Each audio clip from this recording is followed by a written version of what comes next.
സ്വീകരിക്കും. ഇടിയും പടയും പടയാളി കൂട്ടങ്ങളുമായി തന്നെ പടക്കെത്തിയ പറങ്കി പടയ്ക്കുന്നവര് പറന്നു വെട്ടത്തിന്റെ ഇരുതല മൂർച്ചയുള്ള പടവാളുകൾ കൊണ്ട് ധീരവീര ചരിതം കുറിച്ചെടുത്ത അതേ സാമൂതിരി രാജാവിന്റെ നാട്ടിൽ നാവിക പടനായകനായ കുഞ്ഞാലിയുടെ ചൂടും ചൂരും ഉയരും ഉഷരും തങ്ങളുടെ കൈകാലുകളിലേക്ക് കൂട്ടിക്കെട്ടി കടന്നെത്തിയ 14 കളിക്കൂട്ടുകാർ. അന്ന് വടക്കറ്റം കൈരളിയും കന്നഡയും കൈകോർക്കുന്ന സപ്തഭാഷാ സംഗമ ഭൂമിയായ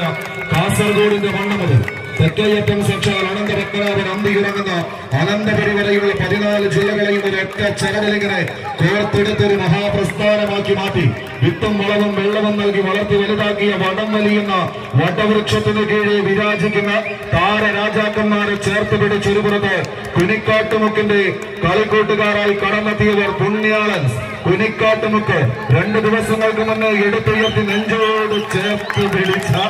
അത് മാത്രമല്ല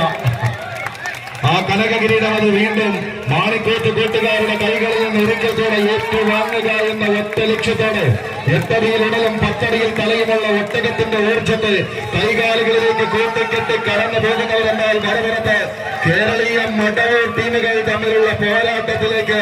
കളിക്കണം. ആവേശത്തിന്റെ പോലീസ് കലകടൽ സമ്മാനിക്കുന്ന കളിയാരവം ഒന്ന് കൈയടിച്ചുള്ളവര് കായിക പ്രേമികളുടെ കൈയടിത്താളം അത് വലിയൊരു ലഹരിയായി തന്നെ സ്വീകരിച്ചെടുത്ത് മറ്റ് ലഹരികളോടെല്ലാം ഗുഡ്ബൈ പറഞ്ഞ് കളിമൈതാനിയിലേക്ക് കാലെടുത്ത് വെക്കുന്ന കളിക്കൂട്ടുകാരായി ആരവങ്ങൾക്ക് നടുവിലൊരു ആദ്യ വിജയം. പുണ്യാളൻസ് കുനിക്കാട്ടുമുക്ക് കൊയിലാണ്ടിയുടെ കളിക്കൂട്ടുകാർ ആദ്യ കളി വിജയം തങ്ങൾക്ക് അനുകൂലമാക്കി അടുത്ത റൗണ്ടിലേക്ക് ഹൈജിയ